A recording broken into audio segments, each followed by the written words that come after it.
Oui, je vais passer la parole à Yves Cabane, euh, qui a de multiples casquettes et je ne vais pas les résumer maintenant, on n'a pas le temps justement, il faudra une session entière qui est dédiée à décrire toutes les activités d'Yves. Mais vous êtes ici donc au titre de professeur de l'University College of London, responsable de la chaire planification et développement, et vous allez nous parler d'une de vos spécialités, le budget participatif. Allez-y.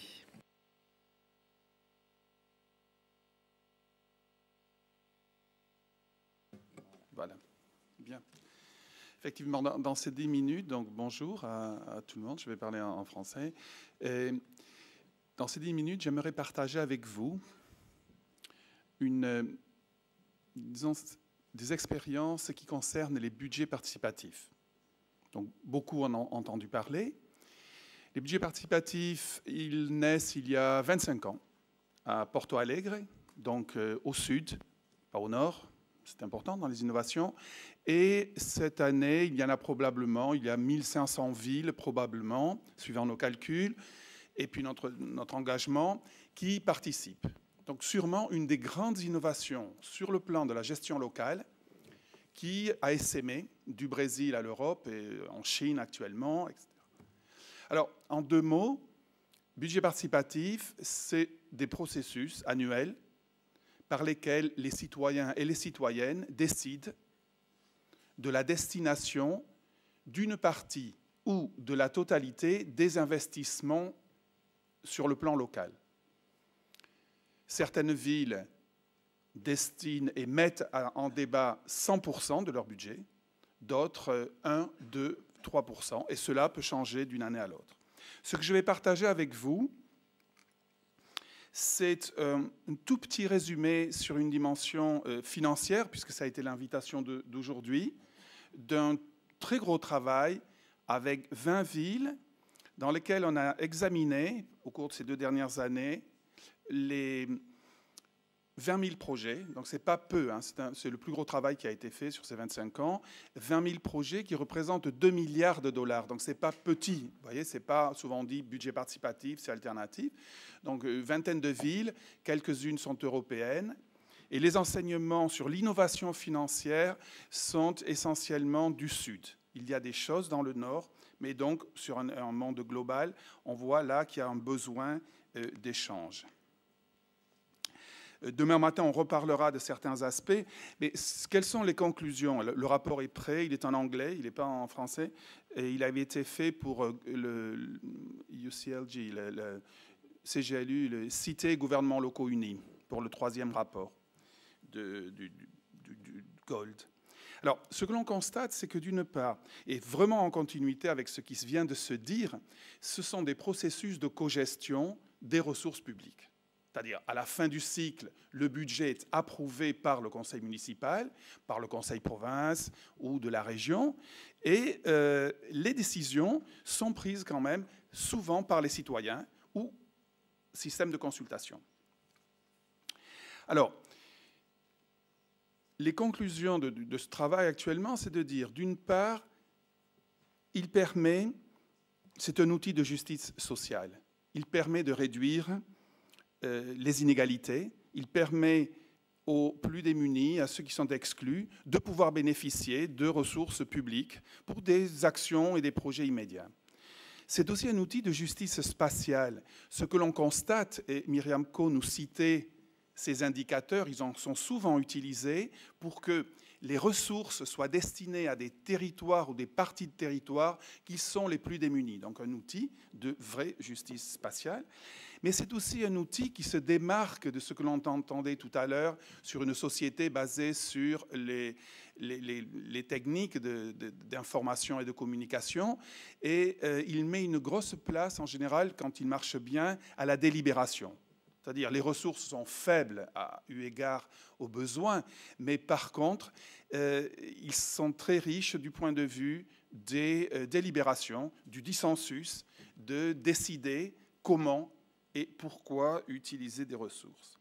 Mon argument central aujourd'hui, ce que je voudrais partager avec vous en quelques mots, c'est que sur le plan financier, et ça, il y a très peu de travaux là-dessus, c'est-à-dire sur l'aspect budgétaire des budgets participatifs. Il y a beaucoup sur la participation, beaucoup sur la politique, la gouvernance, mais là on va mettre juste un petit coup de lumière sur la partie financière. Alors, l'argument central que j'ai, c'est que c'est un mécanisme de financement, d'optimisation de ressources rares, c'est-à-dire il optimise les ressources. Et d'autre part, c'est un catalyseur de ressources, c'est-à-dire les ressources qui sont mobilisées, souvent, quand on voit les résultats et qu'on analyse dans ces 20 000 projets, on se rend compte que la valeur de ces projets est supérieure à l'argent public qui a été mis par les pouvoirs publics. Alors, en quelques mots, c'est très difficile, puisque sur l'aspect financier, puisque les villes sur lesquelles on travaille, leur budget par tête et par an, budget par habitant par an, varie de 1 à 3 000. Il y a des villes, c'est $1 par habitant par an. On travaille, et d'autres, c'est 3 000 $ par habitant par an. Donc, des très, très fortes disparités. Mais ce dont on se rend compte, et ce n'est pas les villes européennes qui sont les plus riches, hein, c'est aujourd'hui les villes brésiliennes par rapport aux villes où il y a des budgets participatifs en Europe. Souvent, des villes étrangères hors Europe sont importantes. Alors, c'est un phénomène européen. Depuis les années 2000, il existe en Angleterre, même s'il s'est affaibli récemment. Il y a une centaine d'expériences en Allemagne. Il y a un très bon forum qui existe actuellement, un bon réseau. Il y aura une réunion en début octobre des Allemands. Il est bien implanté au Portugal, au-delà des partis, présent en Espagne, surtout en Andalousie, à plusieurs niveaux de gouvernement. Quelques expériences en France. Et de nouveau, Myriam Coe est sûrement plus à même de parler d'une expérience très originale au niveau de la région et qui est un budget participatif, non pas pour des ressources municipales, mais pour des ressources de la région pour les lycées.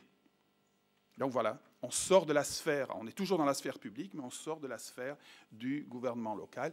Et dans quelques expériences italiennes, la Pologne actuellement est également travaille pas mal de sujets. L'Association des municipalités de Suède a fait un manuel, a quelques expériences, et chacun, c'est un peu comme les monnaies locales, un peu comme l'économie solidaire, a des solutions tout à fait locales. Alors, premièrement, maintenant, juste sur la finance, je voudrais dire 5 choses. Ouais. La première, c'est que elle permet de faire plus avec peu. C'est-à-dire que les décisions et les propositions des habitants, quand on examine, elles sont beaucoup plus modestes, beaucoup plus frugales que quand c'est des projets qui sont par les pouvoirs publics ou par des architectes. Je cite un exemple à Bobigny. Dans les HLM, il y a eu un budget participatif pour savoir que faire. Les propositions, c'était de changer toutes les fenêtres, par exemple, dans des cages d'escalier. Les habitants ont dit non, il n'y en a que 2 ou 3 qui doivent être faites. Donc vous optimisez au niveau du cahier des charges des projets, mais de manière très importante, les ressources. D'autre part, vous faites plus avec moins, surtout par rapport à ce qu'on appelle le deuxième cycle du budget participatif, qui est le contrôle des ressources publiques. Des commissions sont souvent mises en place. Je pourrais parler, mais vous l'avez dans les textes qui existent maintenant. Il y a des commissions qui sont mises en place par des délégués pour qu'au moment des ouvertures des appels d'offres, les citoyens soient aussi présents. Donc, fini la corruption, ou du moins, elle est sacrément... il y a beaucoup plus de transparence.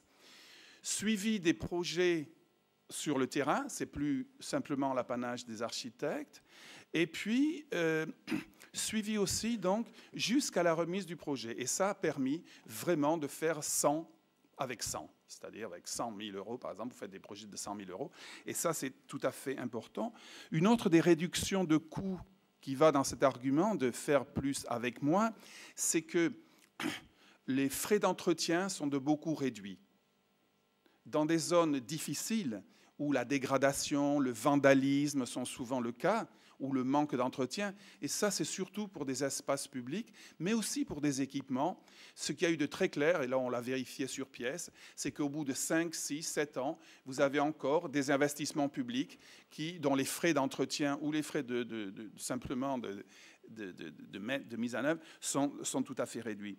Il permet Il permet aussi un effet catalyseur sur les différents niveaux de ressources publiques. Une fois que les gens sont tout à fait prêts à vouloir des projets, les pouvoirs publics locaux, par exemple, auront plus de facilité pour avoir des gouvernements régionaux ou des gouvernements centraux des ressources. Il permet des canalisations de ressources européennes. Vous avez des très beaux cas, par exemple à Séville, qu'on a étudié, sur des pistes cyclables pour l'ensemble de la ville, mais qui lient des lieux que les gens voulaient, c'est-à-dire les quartiers populaires des universités ou des écoles, pour éviter les frais de transport, bon, qui ont été payés avec des ressources européennes.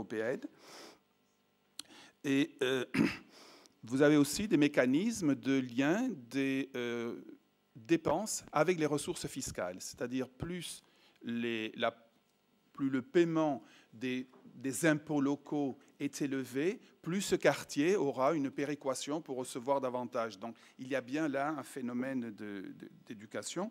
Je pense que pour l'instant on peut s'arrêter là. Simplement dire en conclusion qu'il y a beaucoup de limites. Il y a beaucoup de limites. Ce ne sont plus des ressources marginales, mais ce sont des processus qui dépendent des pouvoirs politiques, souvent. Et donc, il y a une certaine volatilité. Ça, c'est un vrai enjeu. Comment réduire cette volatilité? Parfois, il n'y a pas de continuité. Sans formation et sans pari pour la formation, tant des citoyens que des employés publics, les choses marchent peu. Donc, il y a un vrai souci de ce côté-là. Et pour finir, peut-être parce que je viens de l'université, ce que je puis vous dire, c'est qu'il n'y a pratiquement pas de recherche à l'échelle de l'innovation sociale qui est mise en place. Il y a très, très peu de ressources pour documenter un outil qui a fait ses preuves depuis 25 ans, qui est là, qui est en Europe. Et si vous cherchez des informations, par exemple, sur la dimension financière, il y a pratiquement rien. Donc il y a quand même un vrai souci sur comment faire pour documenter l'innovation sociale, l'innovation financière, technique, que les élus et les citoyens mettent en place actuellement en Europe. Et ça, c'est un vrai besoin. La recherche devrait se consacrer aussi à cela, où la documentation et la production sociale du savoir devraient exister aussi pour cela. Ça, c'est un vrai pari. Merci. Merci Yves.